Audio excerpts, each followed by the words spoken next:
Next, we are going to study about birds. Now, your day would begin with chirping sound of some birds in your backyard, or you might have heard the birds singing songs, or you might have read about poems written on the bird songs. So, we are going to read about that class, a very diverse and quite romanticized, I would say, that it is of interest of certain poets, and that is why romanticized in that context, I am saying.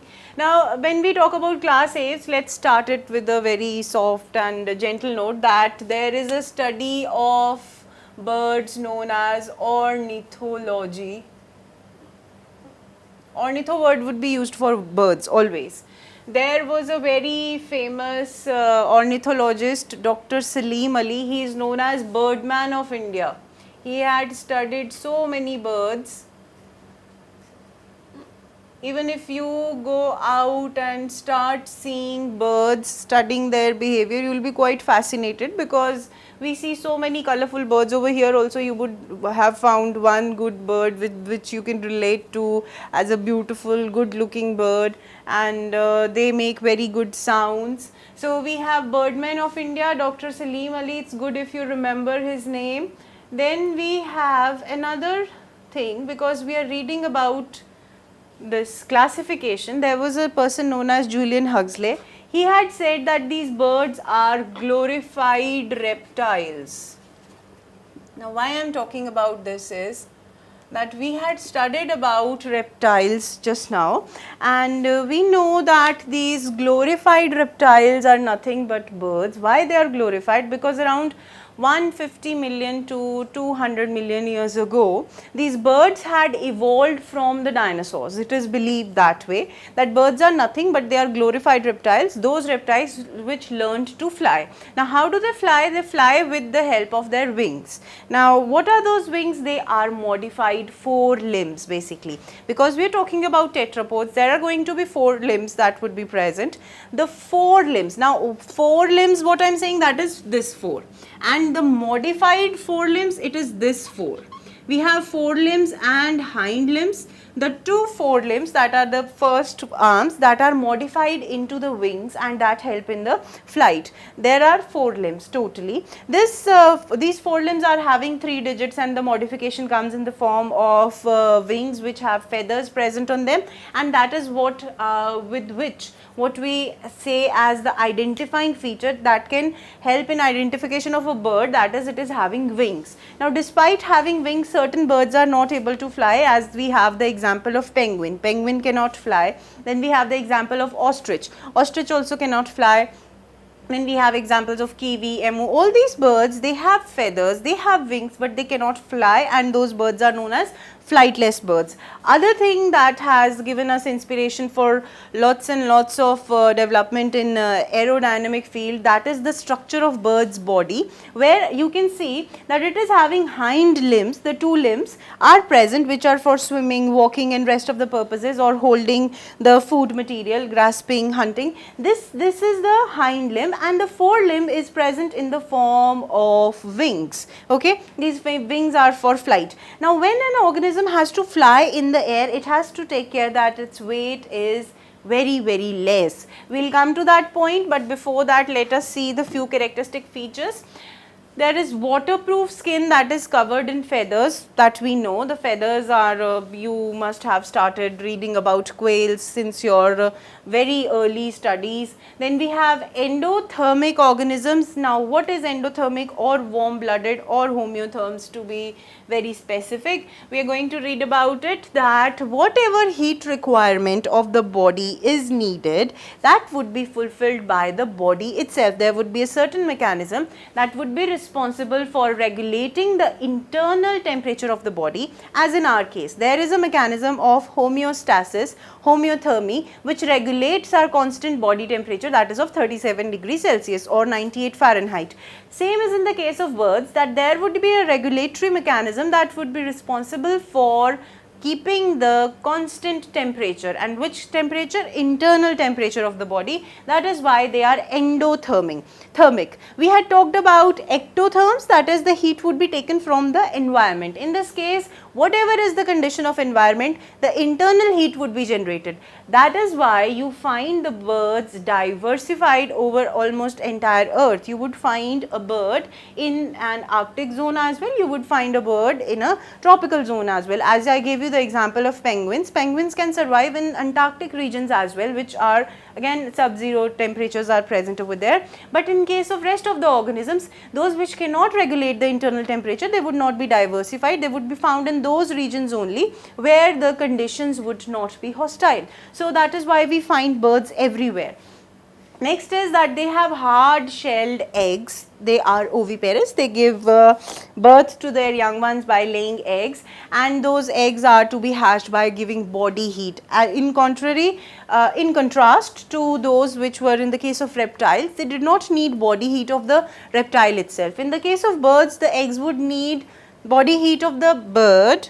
In the case of birds, the eggs would need body heat of the bird itself for hatching, and they are waterproof and they are cladoic, that is a closed egg. Calcareous shell is present. Apart from that, if you have to get into detail, you can see that they are megalecithal cells. We come to know about the types of eggs when we study reproduction in detail. All you have to understand is these type of eggs are there. There is a beak or bill rather than teeth. The teeth are modified into the beak. There is no jaw that is present. They are bipedal. There are two legs like human beings. We are bipedals. We have two legs and two arms. Their arms are modified into the wings, so they are bipedal. The forelimbs, they are developed into wings. We had talked about it. Most members are highly adapted for flight, most of them except for the flightless birds, and that is because of the forelimbs which are modified as wings and weight saving features like hollow bones. So we talk about pneumatic bones over here. See, these are the organisms which have to fly in the air. When something has to fly, it has to be lightweight. Like supposedly if I throw this is going to fall down, but if I throw a paper very lightweight, it is going to wave like this and fall down. Now the birds have to work according to the requirement of flying in the air, and they have to stay in the air according to the wind current. But one thing they have to keep in mind, that there should be lot of air supply to their lungs. For that they have external air sacs, not external, external is the wrong word, extra air sacs which are present in contact with the lungs, in continuity with the lungs, that provide buoyancy to the bird, that it can float in the air. Apart from that, the ossified skeleton of the birds is not having completely ossified bones. There are hollow bones which are present. The bone part would be hollow from inside so that the bird becomes lightweight. Okay, this was about pneumatic bones because we were talking about the factors which were responsible for making them fly. Now see, class Aves is characterized by the presence of feathers which are present on the wings. There is a beak which is present, jaws are not present, the beak would be present, and that is modified upper and lower jaw. There are no teeth. Forelimbs are modified into wings, again that is repetition we have talked about. Hind limbs has scales, and hind limbs are responsible for different purposes which are solved, like it would be responsible for walking, it would be responsible for giving a pedalage for flying, it would be responsible for taking catch of the prey. There is one factor that except for the oil glands or the preen glands, other name for these oil glands is preen glands, which are present at the preen. Just replace G from green and make it preen. Preen glands which are present at the base of the tail, except for that responsible for secreting oil, rest entire skin is dry. Okay, they do not have any moist surface except for the tail part, that is having preen glands present over there. Then they have a completely four-chambered heart. Completely four-chambered heart would be there. They are warm-blooded, that means they are homeotherms, like poikilotherms. Now we have the new term, that is homeotherms. They are homeotherms. In the digestive system, they have additional chamber known as crop and gizzard, because most of the part would not be able to do the mastication in the mouth because there is beak which is present, teeth are not present. So they have sort of compromised in that part, but have taken care that that thing is done in the two additional chambers in their digestive system. Warm-blooded, internal fertilization, and they are oviparous. There would be direct development. So we see Except for amphibians, that was in the tetrapods, we do not have larval stages. In the amphibians, we had the larval stage of tadpole and ammoset larva, as we talked. Ammoset larva and tadpole are the larval stages of amphibia. As we move further in the tetrapods, we do not find the larval stages which are persistent. So, there is direct development and eggs are laid. Okay, the eggs are having hard calcareous shell.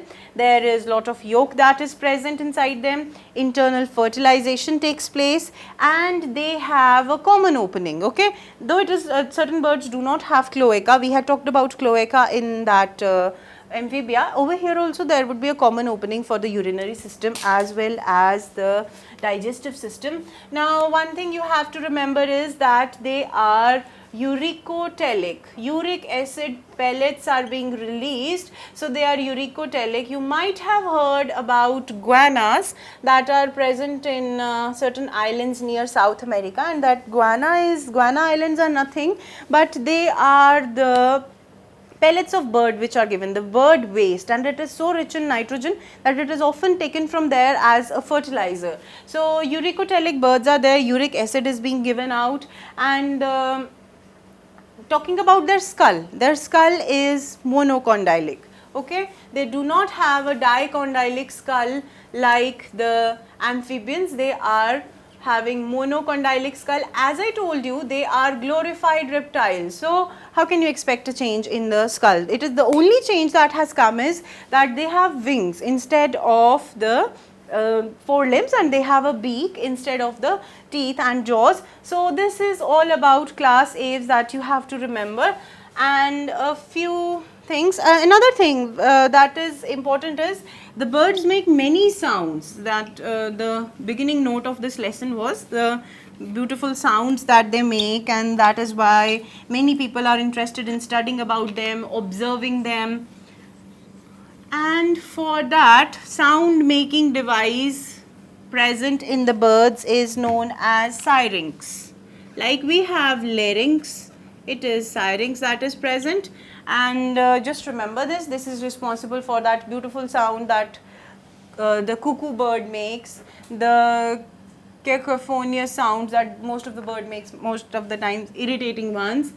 Some have a good sound making syrinx, some have a poorly developed syrinx. So, we are going to see the example. First one is poorly developed syrinx one, that is a crow known as crowus. Then we have oftenly fed and found bird on forts and roads, that is pigeon. The scientific name happens to be columba. Then the one that is made a pet oftenly, that speaks the language, that imitates whatever you speak, that is the parrot. Psittacula is the name. Then we have struthio. Struthio is the flightless bird which has the largest egg, and that is ostrich. Bluish colored egg it is having. Then we have pavo, the national bird of India, that is peacock. Beautiful plumage, beautiful feathers it is having, often dances in the rain.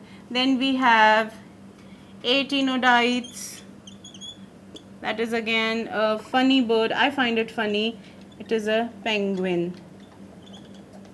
And last one is bird of prey, that is neophron. Not bird of prey, actually a scavenger, that is vulture.